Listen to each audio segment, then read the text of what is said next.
Welcome, everyone. Welcome to the Women's Council on Energy and the Environment's virtual executive series. My name is Hannah Vizcarra, and I am the current Vice President of the Board for WCE. WCE is a forward-looking, nonpartisan, policy-neutral organization focused on women, energy, and the environment. If you're not a member yet, we would love to have you. You can register on our website at WCEE.org. We have a wonderful event today with a discussion between our President, Barbara Tyran, and FERC Chairman Neil Chatterjee. Before we get started, I'm going to just mention a couple of upcoming events for WCE and then hand it over to Barbara to lead the discussion. Our next event is our October 15th. I'm excited to announce that our virtual celebration of our Woman of the Year, Miranda Ballantyne, and champion Vicki Bailey is set for 6 p.m. on October 15th, and you can register on our website now. There's no cost to join, and we hope you'll participate in this wonderful discussion with these two honorees. We also have a book talk with author Dr. Peter Fox-Pinner, the author of Power After Carbon, Building a Clean, Resilient Grid, on October 21st at 5:30, and a lunchtime event on Is Water the Next Gold on October 27th. And WCE is hosting a virtual networking happy hour on October 29th. All of these events and more are available to register on our website. And before I hand over the discussion, the talk today, I just want to mention that we are taking questions. There should be a Q&A function at the bottom of your screen if you roll your mouse over it. Please do submit Q&A along the way, and Barbara will be monitoring that and asking her own questions as well. So thank you for joining, and with that, I'm going to sign off and let you continue the discussion, Barbara. Thank you so much, Hannah. Good day, everyone. I am Barbara Tyran, President of the Board of Directors of the Women's Council on Energy and the Environment. It is my honor to welcome FERC Chairman Neil Chatterjee today. Chairman Chatterjee has been Chairman of FERC since 2017, and he was previously an advisor to Senate Majority Leader Mitch McConnell, where he played an integral role in the passage of energy legislation. Before that, Chairman Chatterjee was a principal in government relations for the National Rural Electric Cooperative Association. He began his career on the House Ways and Means Committee staff. As a reminder, as Hannah indicated, this is intended to be a fireside chat with the chairman, so please remember to ask your questions using the Q&A button at the bottom of your screen. Chairman Chatterjee, welcome to WCE. We're so delighted to have you join us this morning. Thank you so much for having me, albeit virtually. I would have much rather been with you all in person, but appreciate the opportunity to do it in this format. Good, thank you. I'll begin with the first couple questions, and then hopefully the audience will also be forwarding their own. So Chairman Chatterjee, you were a keynote speaker at NARUC's virtual Summer Policy Summit. How would you characterize FERC's relationship with state regulators today? Look, I think it's great. I think that particularly in dealing with the challenges being posed by the COVID-19 pandemic, communications, interactions, relationships with my peers at the state level have been essential to getting through this. And I've really been impressed by how my state colleagues have stepped up and interacted, and the relationship with NARUC has been fantastic. And in some interesting ways, were we not under these circumstances, myself, my colleagues would have attended NARUC meetings in person, would have attended regional meetings in person. And those are really great forums to get to know each other on a personal basis. And at first I bemoaned the missed opportunities because of the challenges of the pandemic, that I wouldn't get to participate in those forums and engage and get to know folks on a personal basis. In a strange way, because of all the work and all the challenges that we have faced during the pandemic, I'm having more in-depth conversations with my state peers and really solidifying those relationships as we all recognize how important they are. And I think that moving forward, when we eventually get up off the mat and come out of this pandemic, those relationships that we've developed will be so critical. Now, obviously, there's been much ink spilled about some of the recent actions that the commission has taken. Here I'm talking about the PJM MOPR and the DC Circuit's affirmation of 841, where states may have preferred a different outcome on jurisdictional issues. But I don't think those have negatively impacted our relationships with state regulators, which I truly believe continue to be strong. My peers and I know how to disagree without being disagreeable. Good. Thank you, Mr. Chairman. We've had a number of participants join since we had the opening welcome. Let me remind everyone, please, this is intended to be a fireside chat with the chairman, so we want this to be as interactive as possible. Please feel free to type any questions at the bottom of your screen using the Q&A button. We welcome all questions from the audience, and I will proceed with the next one and look forward to hearing from you all in the audience in a moment. Mr. Chairman, FERC issued Order 2222, removing barriers for aggregated distributed energy resources, and that order was issued, as you know, in September.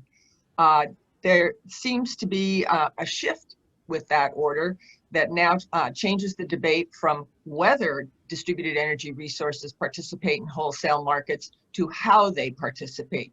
Would you like to comment on that? Yeah, this was a big deal. I think it was a truly historic and landmark order. I think former FERC Chairman Wellinghoff described it as the most significant order the Commission has ever put forward. It's something that a lot of work and time went into, building on what I mentioned earlier, our Order 841 on battery storage, getting affirmation from the DC Circuit on the jurisdictional questions, staff really working diligently with myself and my colleagues to examine these complex behind the meter issues. And I think when you combine it with storage, but particularly looking at 2222, it's really exciting to think what the possibilities may have going forward. What we did is essentially remove market barriers to these DERs. And here we're talking obviously about smaller energy resources located at our homes, our businesses and communities. I made the comment that, these things, whether they're rooftop solar panels, electric vehicles, really advanced water heaters, they hide in plain sight, but they have power, and their power is mighty. And I really think that this rule will help us usher in the grid of the future and unleash the power of technology and clean energy. And as I think to decarbonization and efforts towards decarbonization, this is really a market-based way that I think will not only help to continue to squeeze carbon out of the power sector. The single greatest source of emissions in the US are in the transportation sector. If we can harness the power of electric vehicles on the power sector side, and that leads to increased and accelerated deployment of electric vehicles in the transportation sector, not only will this help curb power sector emissions, but transportation sector emissions as well. So this was a really big deal. It's something I'm really proud of. And this being WCEE, I couldn't go without noting, people have asked me, why is the order 2222? I've been chairman for about 2.5 years now. I've known all along that the chair has the ability to identify numbers for FERC rulemakings and orders, and I've never really weighed in on it. This rule was of such importance to me, and I thought, what it could mean for the future of the grid, the fact that this really will be, I think, a legacy order for me, something that will long outlast my tenure at the commission. So my daughter, Lane, her birthday is February 2nd, 22.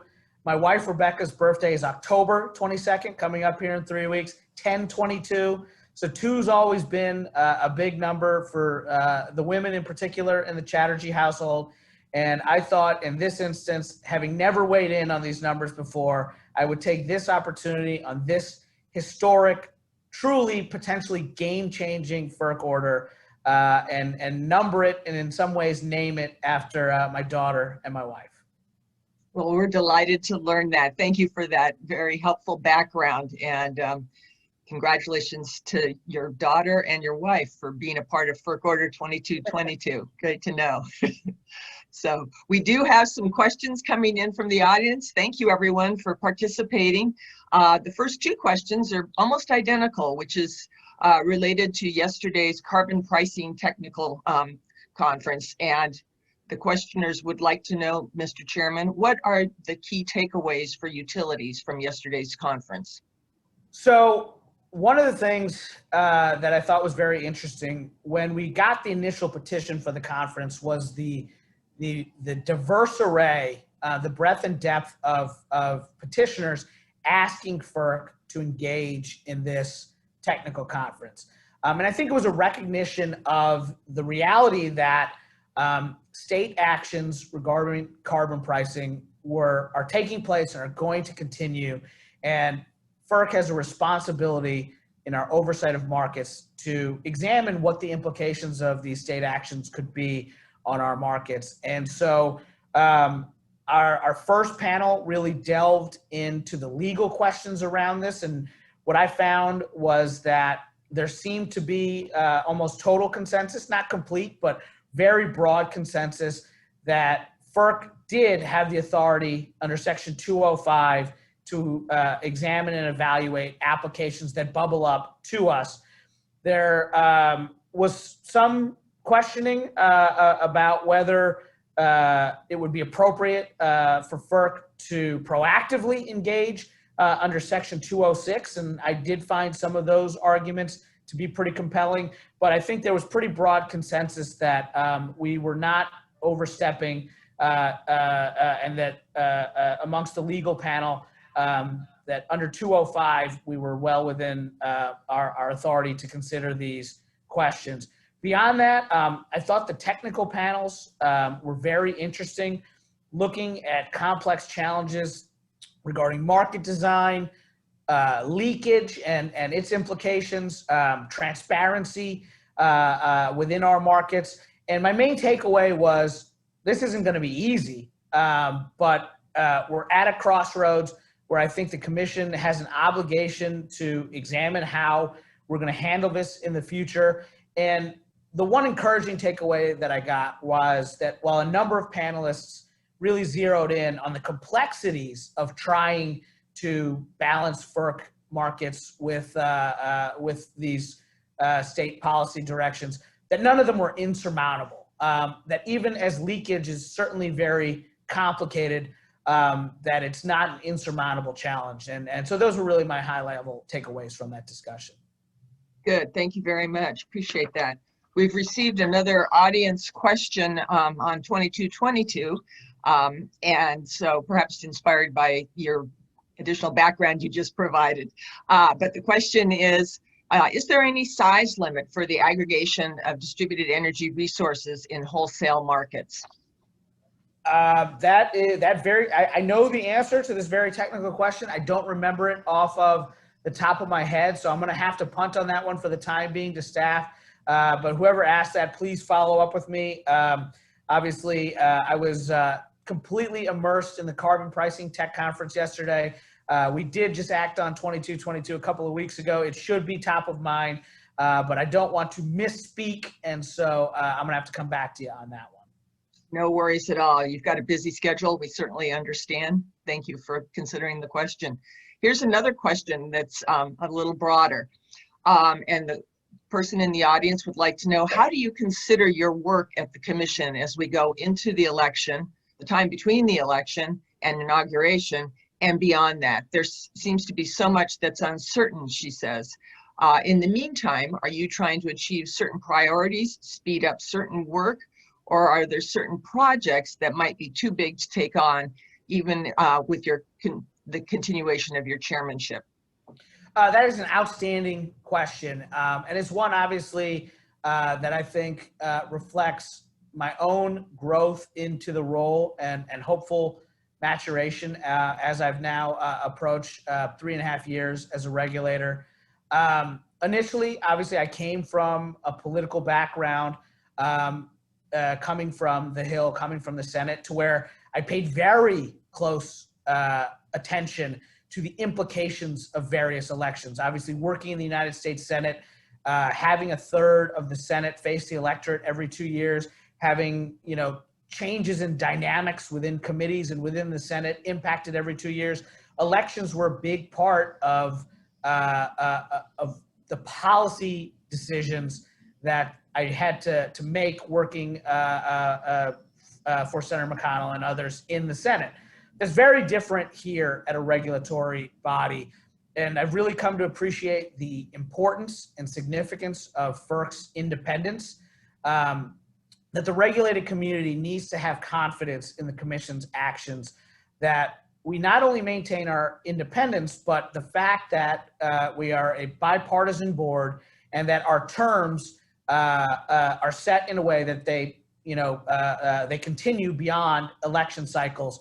And so that's my ironically long-winded senatorial way of saying that I'm really not focused on the elections. We do our work when it's ready, whether it's critical filings that are before the Commission on a statutory deadline, or rulemakings that, DER is a perfect example. It took 3 years to complete that rule. And when it was ready, we voted on it. And so no is the simple answer to the question. I'm not looking at the timelines being presented by the election or any possible changes in the Commission. I think that the work that we are doing, even on areas where there's disagreement amongst the members of the Commission, I think ultimately what we strive for is legally durable orders. I think that's what the regulatory community wants and needs. And I think it's really particularly important in this time of economic and political uncertainty that folks can look to the Commission for that stability. I've been particularly proud of the work that Commission staff has done throughout the pandemic. We went full telework March 12th. We're now 200 plus days, 30 plus weeks into full telework. And I can say that my colleagues are not only operating at 100%, 120% effectiveness and efficiency. If you look at all that the Commission has accomplished over the past 30 weeks, it's really been remarkable, and it's been quality work that I think will withstand legal scrutiny. And many stakeholders across the energy spectrum have commented to me that they simply appreciate that we're open for business, that they can rely on the Commission to respond to their filings in a timely fashion, and that just removing in such a period of stress, anxiety, and uncertainty, removing one thing, anxiety about whether the Commission can complete its work, has been significant to people in the regulated community.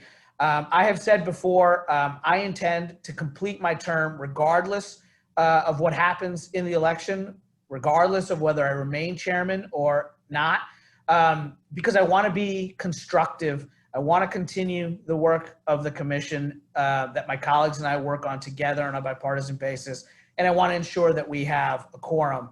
And we've got a lot on our plates. I think our October meeting is going to be a big one. We've got a lot teed up for November, December, January, and none of that is with an eye to the election. These are all things we are working on together. Good. Thank you very much. Appreciate that. Thank you for your public service too. The next questioner is interested in the hydro and offshore wind. Real quick, I have an answer from my crack staff. Oh, good. Okay. The previous question, RTOs must implement a minimum size requirement not to exceed 100 kilowatts. Each RTO must propose a maximum size requirement, but we don't prescribe one. Excellent. Thank you.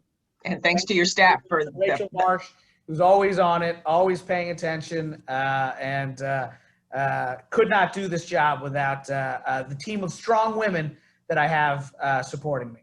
Great. Well, that was a very prompt turnaround. Thank you so much to everyone who was involved.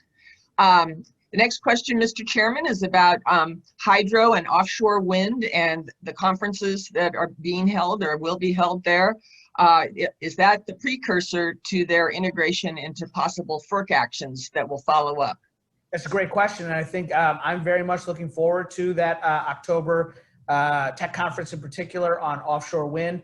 And again, I think it's an example of the critical work, much like yesterday's carbon pricing tech conference, that the Commission needs to do as we transition to the grid of the future. I think there's been a lot of implementation questions that have arisen around offshore wind, and I'm looking forward to fleshing those out. And again, to the previous question, I think that's just an example of the Commission's going to continue to do its work on the issues that we feel are most important to our statutory responsibilities and our market oversight. And I think certainly hydro plays an important role as well. And we're getting ready to come into, I think, a pretty significant wave of relicensing applications. These are just important nitty-gritty things. This is the bread and butter of what the Commission does, and we're going to continue to do it. Good. Thank you very much. Appreciate that. The next question relates to NEPA. So the Council on Environmental Quality revised the NEPA regulations, as you know. And so the questioner wants to know, will this have any factor in your consideration of infrastructure projects, or how will FERC implement the new revised NEPA regulations? Sure. So, obviously we're still processing what the implications will be for our process. We have a very rigid and effective process. I think that at the end of the day, we strive to ensure that our project orders are legally durable and withstand scrutiny. We don't cut corners. We don't sacrifice safety. We don't sacrifice environmental stewardship as we process the applications that are submitted to us. We're obviously seeing some challenges in the courts regarding use of tolling orders and the like, but we continue to improve and perfect our process. I, in particular, am proud of the work that we have done to be responsive to landowner considerations, but environmental considerations are important as well. And I think we still have certain statutory obligations under the Natural Gas Act. NEPA is obviously an important part of our project's work. I, for one, am encouraged by the actions that CEQ put forward and look forward to seeing how they will work with our broader project's evaluations. Great, thank you. We have another question that's come in. This is regarding inequity issues and the basically the citing of infrastructure, particularly pipeline infrastructure, and potentially disadvantaging low-income communities or other people who might be impacted by this. Any thoughts around equality issues related to pipeline infrastructure? Yeah, so look, that's part of our responsibility when we evaluate these projects. We look at impacts to ensure that certain communities aren't being disproportionately disadvantaged by infrastructure. It's something that we're sensitive to, that I think we put a lot of work into. People have been critical of some of our analysis in this area, but again, I think our staff here does a very good job of really doing this in-depth analysis so that it can withstand legal scrutiny. But I'll also point that there's another component to this. I think the energy infrastructure that's in place in the country, that the country needs to ensure the delivery of not just reliable but affordable energy is important. And I think a lot of communities benefit from energy infrastructure projects that lead to the delivery of reliable and affordable energy. And so I think these are all complex variables that the Commission weighs. And I think we do a pretty good job of being sensitive to the implications in these communities. We can always do our job better, and we'll continue to strive to do that. Good, thank you so much. We've got yet again another question around 2222. So this particular person in the audience would like to know more about the state implementation, because the states have the authority to prepare the market rules associated with that order. And furthermore, a second and related question, Can you elaborate a little bit more about the ISO incorporating advanced metering, telemetry, and other data into this order? So obviously, we're going to have compliance filings that will come in, and we will work very closely with the respective RTOs and ISOs as they work towards compliance. In the aftermath of 841, we were sensitive to some of the jurisdictional questions and concerns that were being raised by the states and by particular parties. And I think we tried to address some of those considerations. I think in particular, one distinction from 841 is that we included an opt-in for smaller utilities because we didn't want this, we think, very forward-looking rule to create burdens for smaller utilities that maybe aren't similarly situated, and so we wanted to be sensitive to those considerations, and then we tried to be sensitive to state policies as well, and adhere.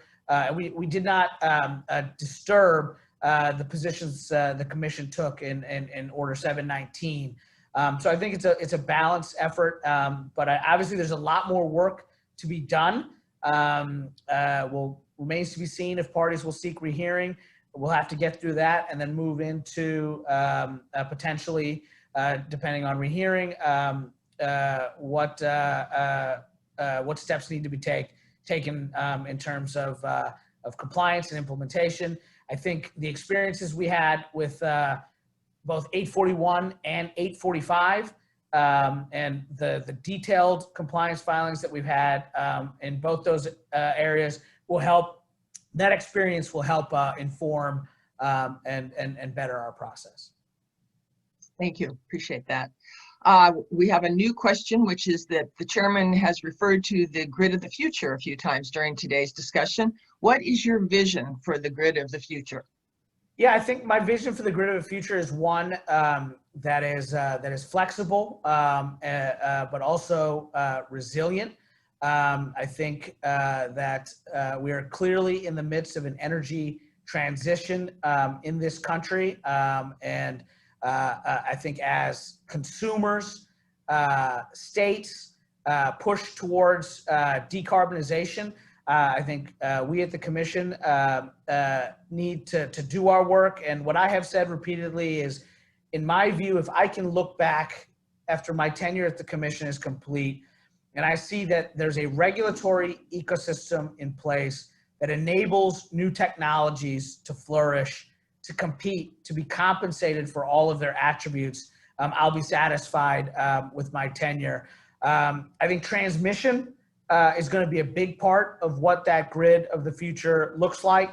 And I think the critical work we're doing there on ROEs and incentives to provide clarity and certainty to ensure that the necessary investments, and these are big CapEx investments that are going to be required to ensure that the grid of the future is in place, I think will be a critical part of it.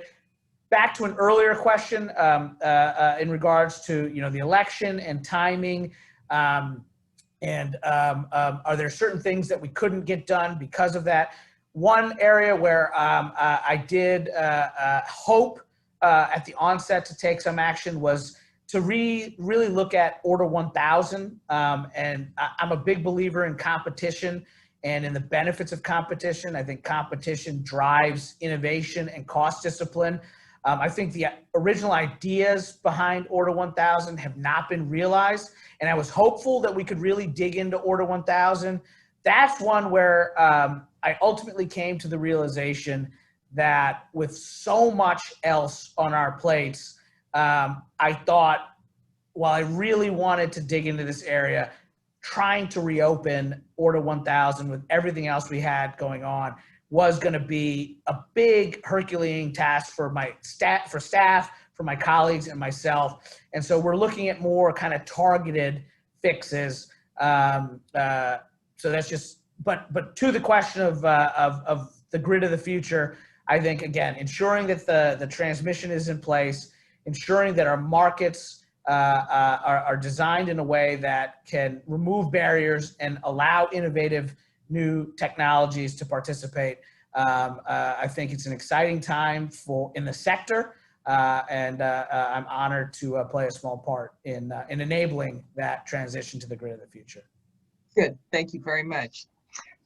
So we have another question related to yesterday's carbon pricing technical conference, which is, are states going to be invited to the table to achieve national and state environmental goals as you go forward with carbon pricing discussions and decisions? Yes, of course. And there have been some people who are questioning or bemoaning the lack of state participation at the conference yesterday. I truly feel that over the course of 9.5 hours, the state position was well represented, and numerous panelists spoke to different challenges and opportunities in different states and regions around the country. Commissioner Glick in particular asked a lot of questions in this regard. So of course states are going to be critical. Of course we're going to work with our state partners on these myriad challenges. Again, the entire premise of the conference was that states were taking these actions, and we needed to see what the impact would be in our markets and how we would go about it. And so no question states will be at the table. And again, I do feel that states, I'm sensitive to this, I do feel that the state position was well represented yesterday. Great, thank you, appreciate it. So the next question is coming in regarding increasing penetration of renewable energy and whether FERC will be considering ancillary services in that regard. And also, do you anticipate a NOPR associated with that? So I don't like to speculate, and I don't want to get ahead of any of my colleagues in that regard. So I'll simply point back to my earlier comments that, I want to ensure that new and innovative technologies have an opportunity to compete and be compensated for all of their attributes, to capacity, to energy, to ancillary services. In terms of the increased deployment of renewables, one of the things that I've been encouraged to see is there's a real business case to be made for renewable energy. I think there's no question that at their onset, the growth in renewables was really driven by subsidies and by mandates. I don't think that's the case any longer. I think renewables are at a point where they can compete on their own footing. And I think going forward, when you've got consumers, everyone from Fortune 500 companies to families demanding cleaner energy, I'm nothing but bullish about the future for the increased deployment of renewable energy. And this commission will continue to do its part in a fuel neutral way to make sure that our markets remain efficient and that we ensure reliability. But I am very optimistic about the future of renewables. Good, thank you. So we haven't talked at all about LNG here, but certainly the oil and gas sector is very prominent these days in the news headlines, as you know. So you've been a big supporter of streamlining FERC's LNG export terminal process. Given the pandemic, how have declining global demand and increased supplies impacted U.S. LNG exports and the processes involved? Yeah, there's no question that the pandemic has had an impact. That said, I think the fundamentals prior to the pandemic were strong in this regard. One of the reasons the commission was really focused on streamlining our processes was that we are responsible for overseeing previously approved LNG terminals, as well as processing new applications. And the volume of quality applications, and these, in some instances are 50, 60,000 page applications, really hit us. And so we took steps administratively at the staff level, working with PHMSA to streamline our process, eliminate duplicative regulation. We look to open an office in Houston to try and hire the experts, engineers, lawyers, environmental analysts who are being trained in that area, but maybe don't want to move to Washington. We really took a lot of steps, and I think ultimately that led to the commission carefully evaluating and processing 12 applications. we did our part. Now it's incumbent upon the markets and market participants to determine what projects move forward. I think, again, from my vantage point, prior to the onset of the pandemic, in conversations that I had, particularly with our international allies, the prospect of U.S. LNG providing an alternative source to Russia was something that our allies viewed as a positive from a geopolitical standpoint. I think clearly there were economic benefits in the terms of economic growth and job creation in the U.S. And as I look particularly to carbon emissions and the overwhelming bulk of our challenge in fighting climate change and mitigating carbon emissions are going to come with trying to displace emissions in Asia and Southeast Asia in particular. And I think that prior to the onset of the pandemic, there was a real hope that clean U.S. LNG, displacing more carbon intense sources of fuel in Southeast Asia in particular, could have a tremendous benefit on lowering global carbon emissions. That was the case pre-pandemic. The pandemic has had an effect across the energy sector.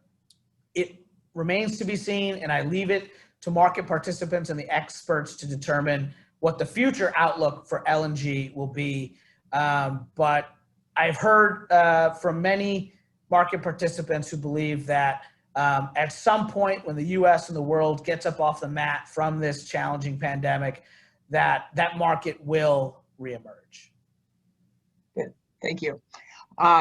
One more reminder to the audience that the chairman is willing to entertain your questions, so please feel free to go to the Q&A button at the bottom of your screen and offer any questions. This is intended to be an interactive fireside chat, and all questions are welcome.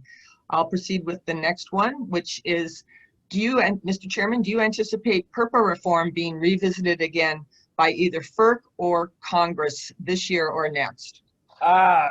I'm not going to predict what Congress or a future commission will or will not do. Congress has only made substantial changes to PURPA, I think, once in over 40 years, and that was just implementing the changes to the statute made the Energy Policy Act of 2005.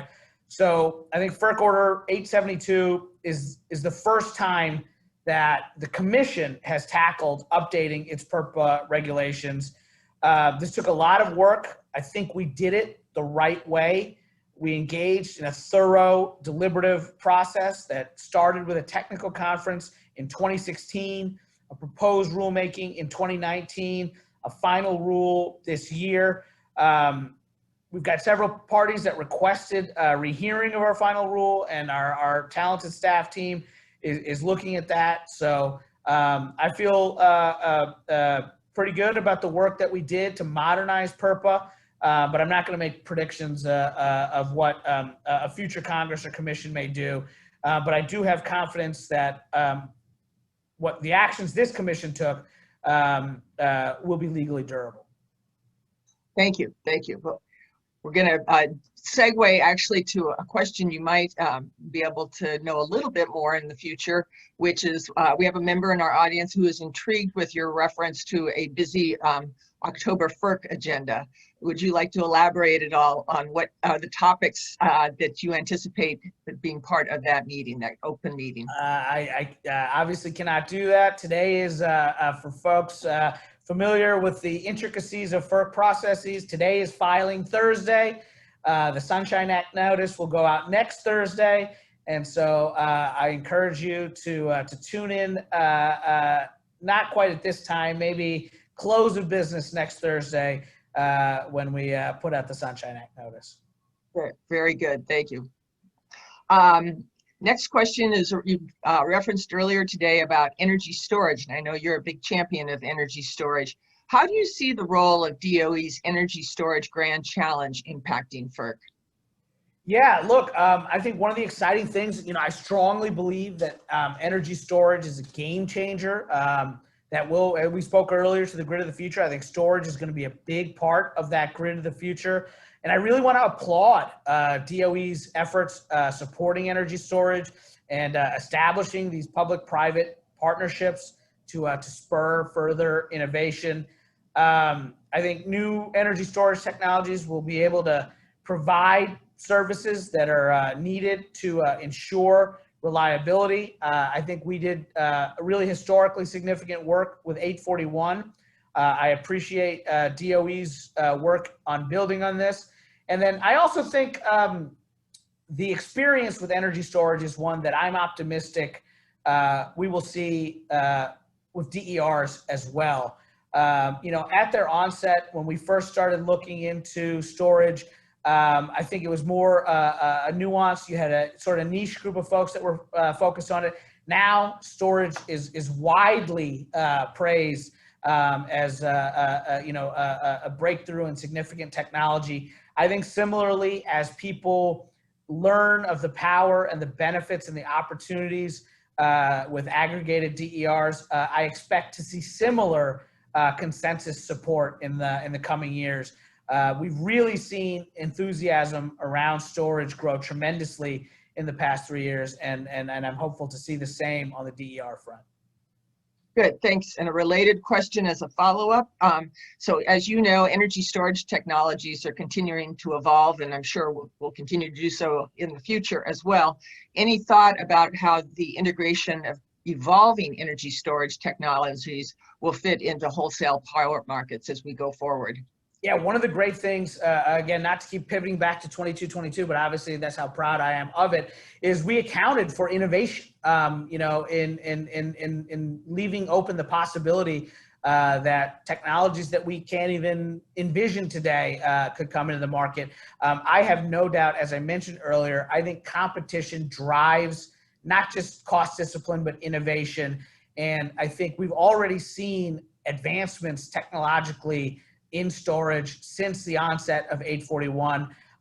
And I am very bullish that with further market incentives, we're only going to see continued progress and innovation in this regard.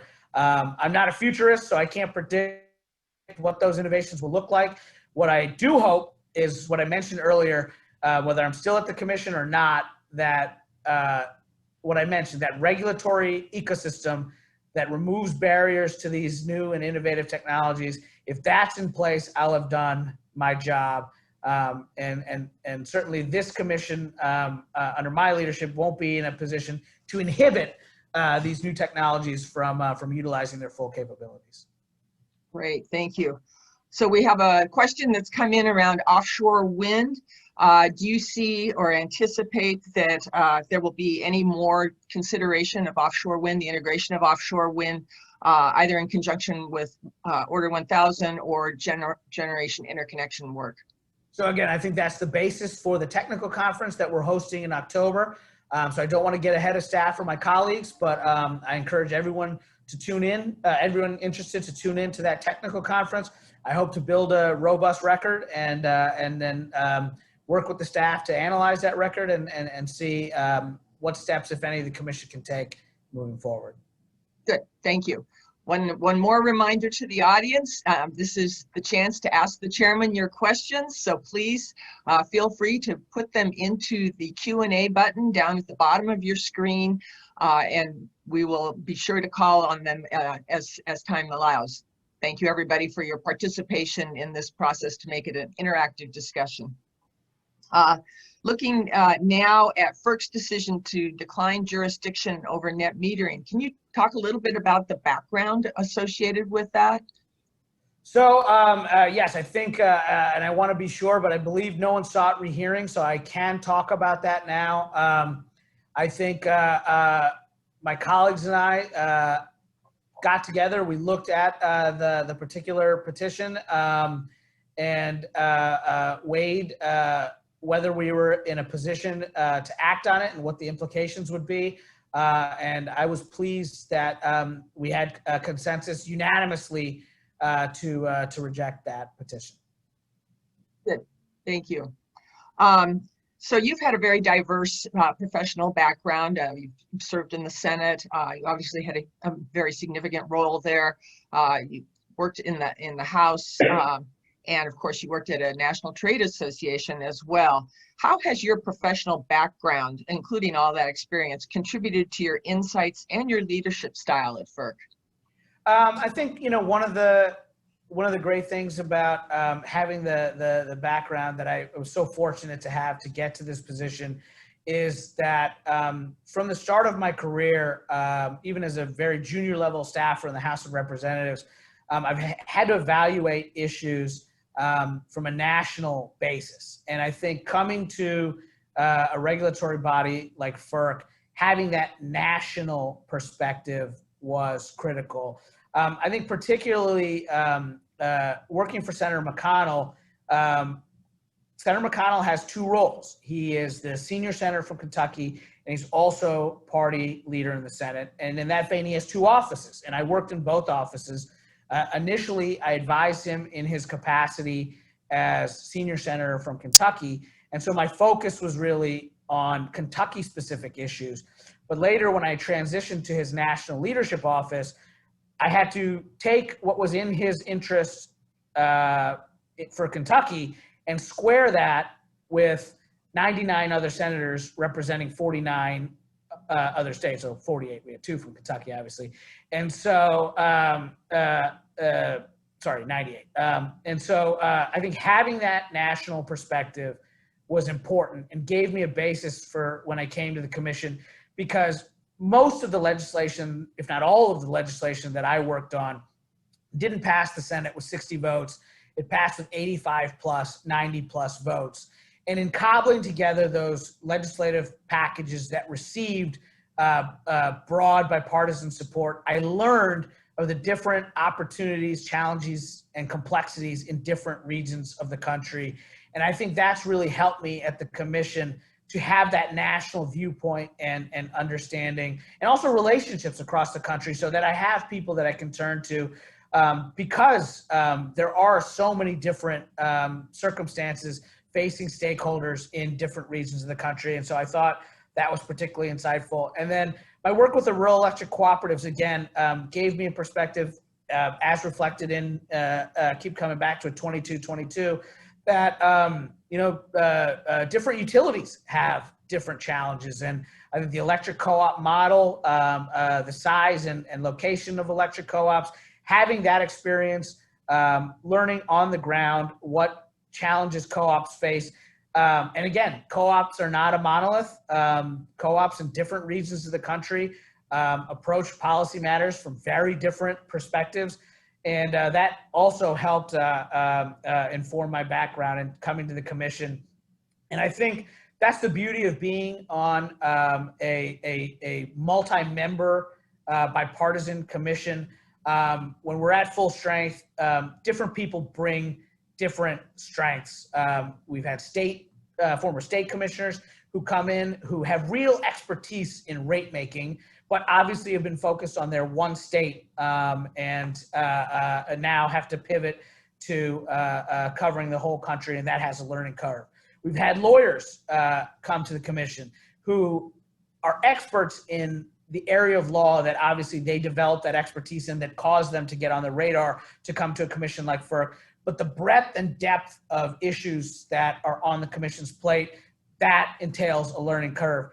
Similarly, for myself, coming from the background that I did, I thought I knew a lot about energy policy. I thought I knew a lot of the players in the energy landscape when I came to the commission. And it's really, the past 3.5 years have shown me how much there is to learn. I'm still learning and continually learning to this day. These issues are so complicated. They're so rich, but it's really meaningful work. And I hope that the one thing that this experience has taught me is to focus on the substance, to focus on the policy, to do what is in the public interest. And it's really been a rewarding experience. And I consider myself blessed and pinch myself every day that I have this opportunity. And we appreciate your service to the nation, Mr. Chairman. So I'll ask this question. During your tenure, there's been a lot of change at FERC. The sad illness and death of the former chairman, certainly the global pandemic, which no one could have foreseen. What has been your greatest challenge since you arrived at FERC? Yeah, so while it has been an exciting 3.5 years, a meaningful 3.5 years, there have no question been some pretty significant challenges, none greater than the illness and ultimate passing of someone who was not just a colleague and my chairman, but was a dear friend and mentor to me. That was far and away the most difficult period, because again, it wasn't just a professional relationship, it was a deeply personal one that I continue to this day with his family. And so trying to deal with that while also running the commission, that's not the way I wanted to come in to the chairmanship. And the view that I took after that tragic circumstance was that, Chairman McIntyre really taught me a lot about energy, about regulation, and many of the things that we have been able to accomplish over the past couple of years were things that he either put into motion or was seriously considering that I've been able to take on. And I really respected Chairman McIntyre because he didn't need to do this job. He had already been a highly successful attorney for a number of years. And, he did it because he wanted to serve the public. And many of his intentions were very much in the public interest. And I really felt like if I could move forward and execute on the vision that he had laid out, not only would it accrue to my benefit and legacy, to his benefit and legacy, but also to the commission and to the American people, because he wanted to do the right thing. And I've been really proud of my colleagues, but particularly my team and the staff team that has really been through just incredible challenges. When you think, when I first came to the commission in August of 2017, we'd lost a quorum for a period of 7 months. We had a tremendous backlog that we had to get through. And Commissioner Glick and Chairman McIntyre weren't confirmed until later in the fall. And so it was really my team working diligently with the staff, with Commissioner LaFleur, with newly seated Commissioner Powelson. We got through that backlog. Then when Chairman McIntyre tragically passed away, we had another accrued backlog because, and I can say this as his dear friend who was there when I was watching it, there were items that needed to get moved on that were with Chairman McIntyre's office that we wanted to give him the ability to review and act on, because I genuinely believe there's a psychosomatic component to illness. And if you believe that you're going to recover, that aids in your recovery. And I wanted him to believe that he would come back to work, that he would be able to tackle the backlog that was accruing at the commission. Tragically, he was unable to do so. But then I step into the chairmanship again under these horrendous circumstances, and we had another backlog that we had to get through. If those two things alone, just navigating those backlogs, I give my team so much credit because that was so challenging. Then you look at all of the substantive work we've done from 841 to 2222 to modernizing PURPA to the LNG and pipeline applications that we've had to process in the face of court challenges, to the work we've done on ROE and incentives, on cybersecurity, on 845. It's all just so remarkable that we were able to achieve all that under these difficult circumstances. And that just brings you to the pandemic and trying to focus on keeping the staff safe while doing our statutory responsibility, conducting now 6 or 7 virtual open meetings, multiple virtual tech conferences, making sure the commission has been open for business. It's really been remarkable. And we've done that with a constant revolving door of commissioners. Early on in my tenure, Commissioner LaFleur had so much institutional experience and was just such a valuable resource. She left the commission. Commissioner Powelson brought that state level experience and camaraderie. He left the commission. Commissioner McNamee was just a valuable teammate and really diligent lawyer. He left the commission. We had Commissioner Danley, who was the general counsel, coming up. Obviously, Chairman McIntyre's tragic passing. There's been so much turnover, so many challenges, and the fact that we've been able to keep the commission running, and we still have so much work ahead of us. Someday, I hope to be able to calmly reflect back on all of this and try and process it. I'm exhausted just laying this all out there. It's really been a challenging but invigorating 3.5 years. And I want to say in particular to the folks on this virtual call, stakeholders have been so critical to this in pre-planning, in contributing to the records, in timely and legally solid foundational filings. It's all kind of come and work together, particularly during this time of the pandemic where all of you are facing the same challenges that we are. The fact that the energy bar has been able to step up, that stakeholders across the energy industry have been able to step up, and we've been able to do our work is a credit to this industry. Thank you.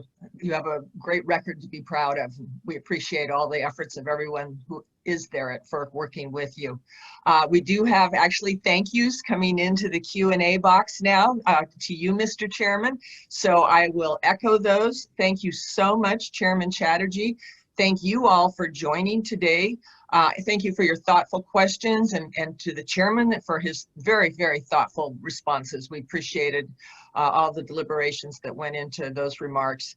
I will mention as a reminder, WCEE is offering virtual programming at this time, just like this event, free of charge during the pandemic, and yet our operating costs do continue. So please do consider donating at the WCEE website, WCEE.org.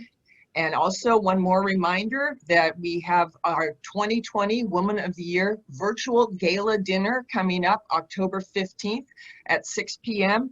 Again, a free event. Please do register at WCEE.org. Everybody is most welcome. And of course, we want to thank our Chairman of Federal Energy Regulatory Commission, Neil Chatterjee, for being with us today, a very distinguished speaker with an extremely distinguished record of service to this country. Thank you, Chairman Chatterjee, and thank you all for joining today. Goodbye.